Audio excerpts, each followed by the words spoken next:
Save किया था ना? मैं सिर्फ इसलिए गया था क्योंकि उसने मुझे कॉल किया, that's it. But listen तो. Save it for someone else. जिंदगी में सेव करना जरूरी है, मगर जब बात पैसों की हो, सिर्फ सेविंग से काम नहीं चलेगा। इक्विटी म्यूचुअल फंड्स में इन्वेस्ट कीजिए और अपने सेविंग्स को आगे बढ़ने का मौका दीजिए। Mutual fund investments are subject to market risks. Read all scheme-related documents carefully.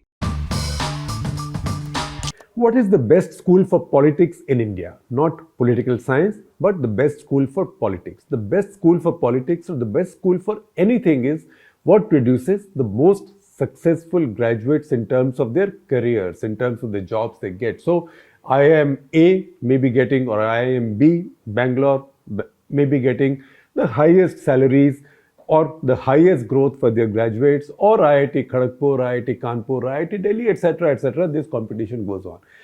If you were to apply the same test to political parties and to politics, so which is the best school of politics in India? The best school of politics in India in terms of career progression and career achievement is the BJP's, no surprise because BJP is the dominant party now for many years, more than a decade now, RSS's student wing. ABVP, which is technically RSS's student wing, but for all practical purposes, it is like the BJP's students wing. That's why in today's Cut The Clutter, we are talking about this remarkable organization, Akhil Bharatiya Vidyarthi Parishad, and what it has done by way of contributing to BJP's talent base. You might remember that when the first 2019, that is the second Modi term, the first cabinet was sworn in. I'm saying first cabinet because people keep coming and going out, new people keep coming in, some people start going out. Only recently we've seen a bunch of people go out. They were sent to contest state elections. So before all of that, when the first Council of Ministers under Modi 2 or under NDA 2 led by Narendra Modi was sworn in, we had done on the same day an episode of Cut The Clutter. In fact, I had come back from the swearing in and we had shown it live, and I will share a link with you, in which we had said that one strength that the BJP has is that it has a very sound HR policy, very sound human resources development policy. Now, a good HR policy is, it ensures that people who stay with the organization grow. Also, that merit is picked up quickly, merit is rewarded at various stages, so people keep growing.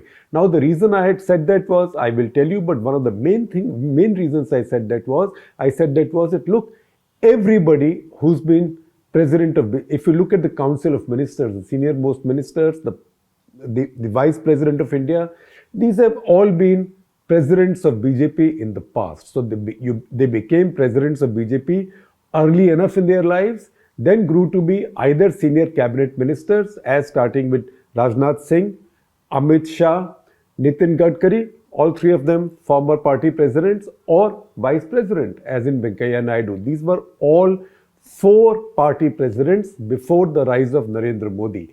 And then Amit Shah, as we know, party president, and then Home Minister of India.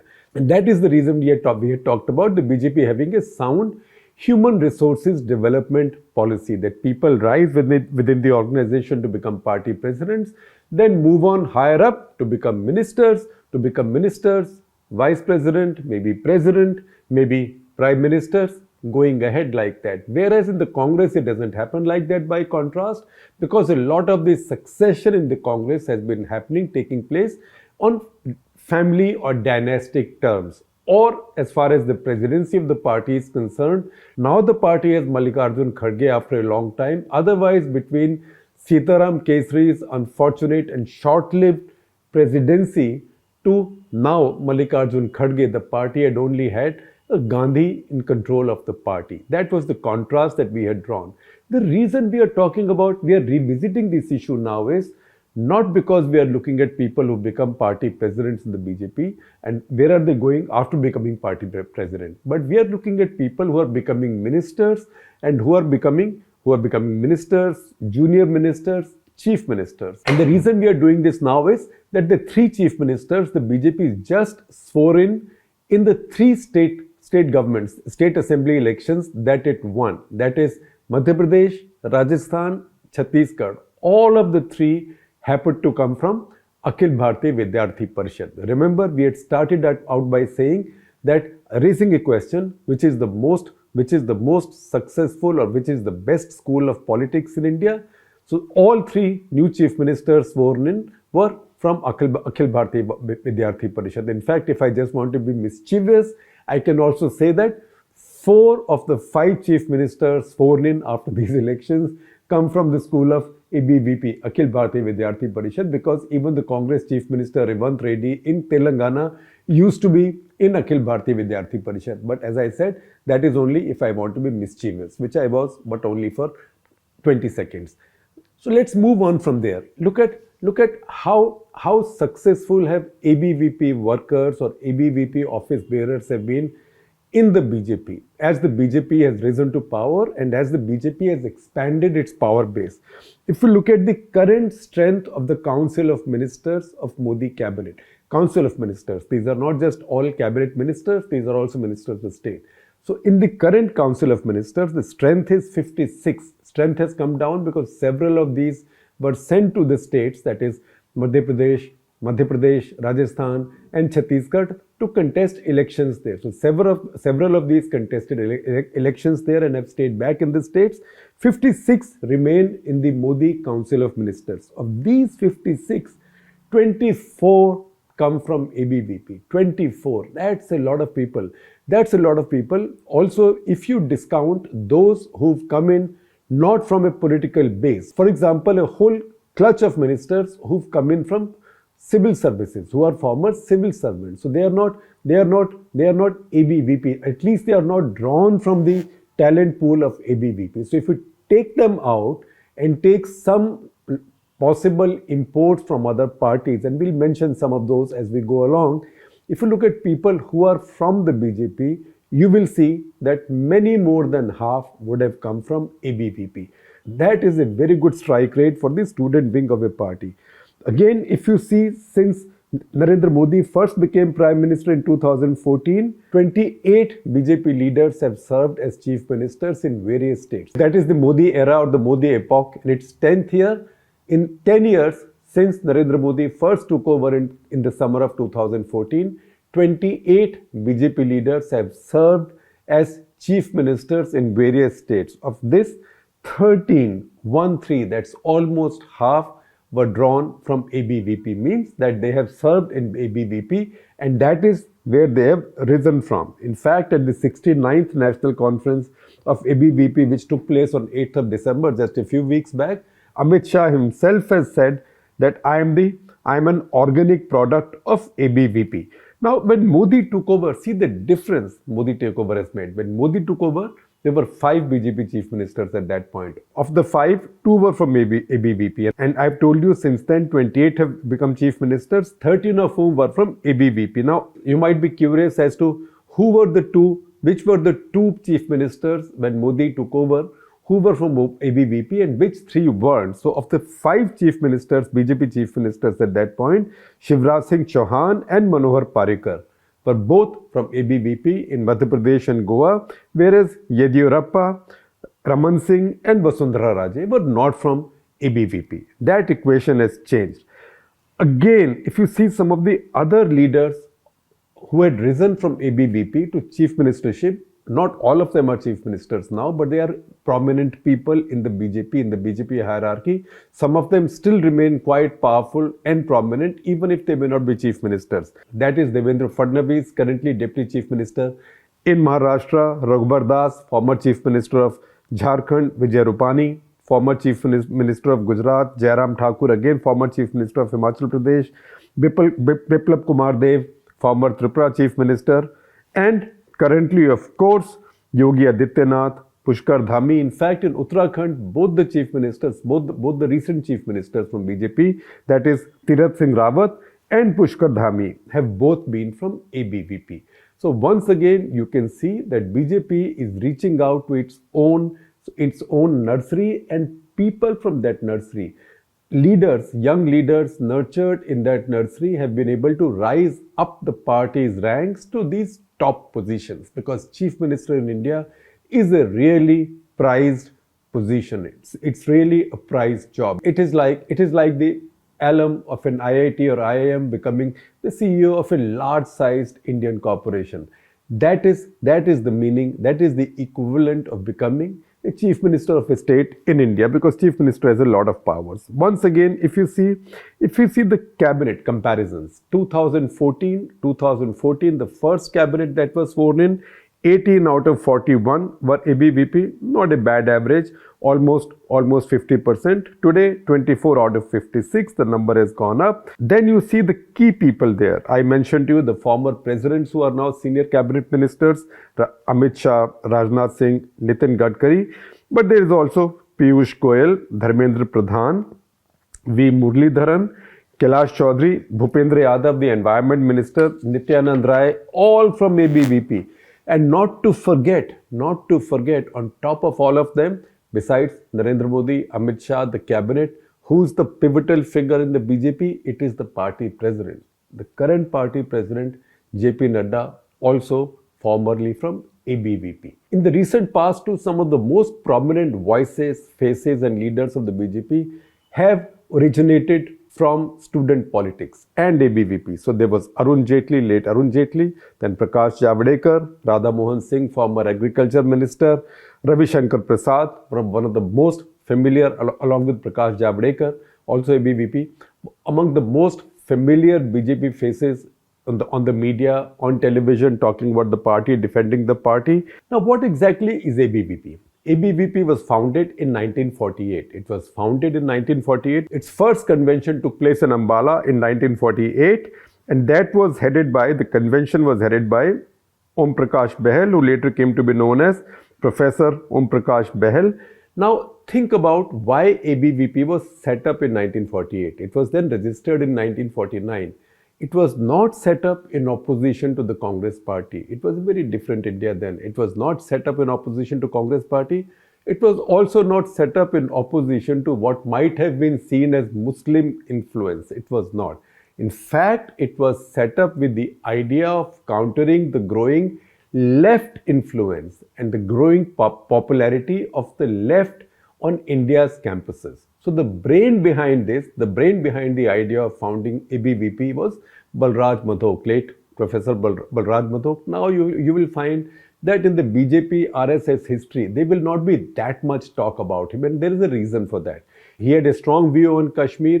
He disagreed strongly with the policies of the Congress government, with Jawaharlal Nehru's government and afterwards, and rose to become among the most articulate and among the most important critics of the Congress party, and also among the most visible leaders of what used to be called Bharatiya Janasangh, which is the parent or the first avatar of the BJP.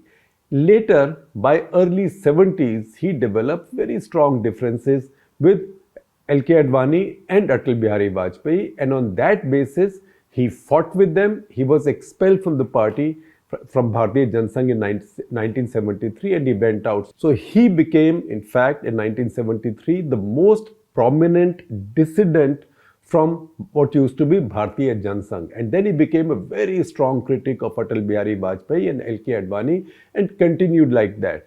That is the reason he's not talked about that much, even when you talk about the history of ABVP. Even if you go to ABVP's website, there isn't much talk about Balraj Madhok. In fact, there are mentions of Professor Om Prakash Behel and also of Yashwantrao Kelkar, who came to head the ABVP in mid-50s. So ABVP was set up as a kind of anti-left grouping on India's campuses in 1949, which means that beginning with its first convention in 1948, ABVP is now in its 75th year. Now, the interesting thing is that most members of ABVP are also members of the RSS.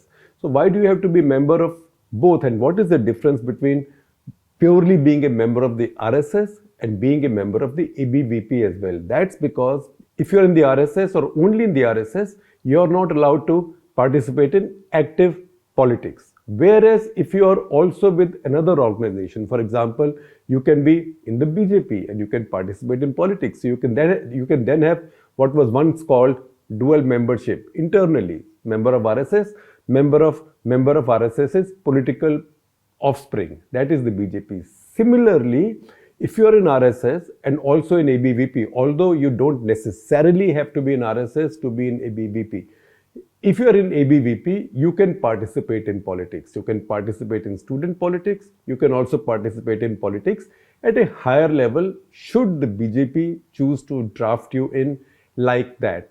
And I'm sharing with you a very detailed story on this by my colleagues Neelam Pandey and Amog Rometra. You will see the screenshot on your screens, and I am also sharing a link with you in the description. So please do check it out. I have also drawn a lot of wisdom from this story. She also has spoken to a couple of the BJP leaders who are former ABVP workers. For example, she's spoken with Sunil Ambekar, former National Organizing Secretary of ABVP and currently the RSS's head of media and media relations and publicity. So Sunil Ambekar says that one reason ABVP people do so well later in life in politics is that they are allowed to take decisions for themselves early on in life. They are given organizational responsibility for which they are accountable, but they are not micromanaged. And he goes on to say that ABVP meanwhile has finished SFI, that is Student Federation of India, CPM's student wing and NSUI, National Students Union of India, which is the Congress Party student wing. Now that is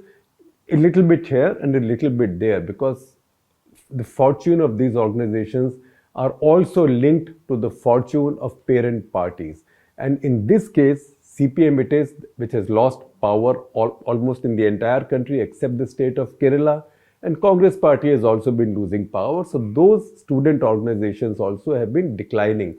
The fact, however, is that the Congress party, while it has some leaders, quite a few leaders who have risen from NSUI, between NSUI, the student wing, and Youth Congress, there was not a natural ladder link. That means you did not automatically come from NSUI to the Youth Congress. So there are NSUI leaders in the Congress who've done very well. For example, Ashok Gehlot, he was state president in NSUI. Ashok Gehlot was until recently Chief Minister of Rajasthan. And there are others. There is Manish Tiwari, for example, Ajay Makan. These are all former NSUI people. And KC Venugopal also came from the youth wing but from Youth Congress. So in the Congress party, the stream is not one. The streams are two. At the same time, the Congress party has lately been importing leaders from outside, which also indicates a problem with its own human resources management. If you look at Congress party's chief ministers today, two of the key chief ministers in Telangana as well as Karnataka are imports. The Telangana chief minister is an import from ABVP. He left ABVP and went here and there and ultimately landed up in Congress, Revanth Reddy, and he's there. But his grounding was ABVP. In Karnataka, Siddaramaiah, never in ABVP, never in the BJP, but he is an import. He also got imported by the Congress party from JDS, from Devagowda's party. So Congress party has been getting talent from here and there. Also in Maharashtra, Congress imported for its party chief, somebody who was in the BJP, that's Nana Patole. In Gujarat also it experimented with hunting for talent from outside, that is Hardik Patel. That did not quite work out. And again, irony of ironies, while we say that ABVP was set up to counter the left on campuses, and in the course of time, because of various factors, not only because of ABVP, because of many factors, also because political left has declined in India. Because political left has declined in India and has lost power, left-oriented student organizations have also been losing their sway and losing their power on campuses. In that process, you find that the party that's hunting for talent among left unions, among left leadership, is none other than the Congress party. Kanhaiya Kumar, one of the leading lights of the Congress party when it comes to public appearances, public speaking, etc. He was a member of All India Students Federation, AISF, which is the student wing of the CPI. Today, he is a permanent invitee at a young age, a permanent invitee to Congress Working Committee. Similarly, Jignesh Mevani, again a prominent Congress MLA in Gujarat, he was not in a left party, but he was very much a left union activist. And once again, if you see the staff or people, advisors, aides around Rahul Gandhi and Priyanka Gandhi, most of them are drawn from the school of AISA. AISA is All India Students Association. It's very prominent at JNU and some other liberal campuses. It is linked not even to CPI or CPM. In fact, it is linked to a party, or why just linked? It is the offspring of a party which belongs way to the left of the CPM. That is CPI-ML, ML for Marxist-Leninist. So that is AISA, and it is from there that both Rahul and Priyanka have drawn quite a bit of their talent within their aide group and within their offices. Where will their political ambitions take them? That will depend on the Congress party's own fortunes and its own human resources management. Right now, because BJP is ascendant, it's important to see where its talent's coming from. And when you see that, when you watch that, and when you analyze the facts, many of which we have shared with you, you can see that the most successful political school in India is Akhil Bharatiya Vidyarthi Parishad, which is the BJP's in-house nursery of political talent.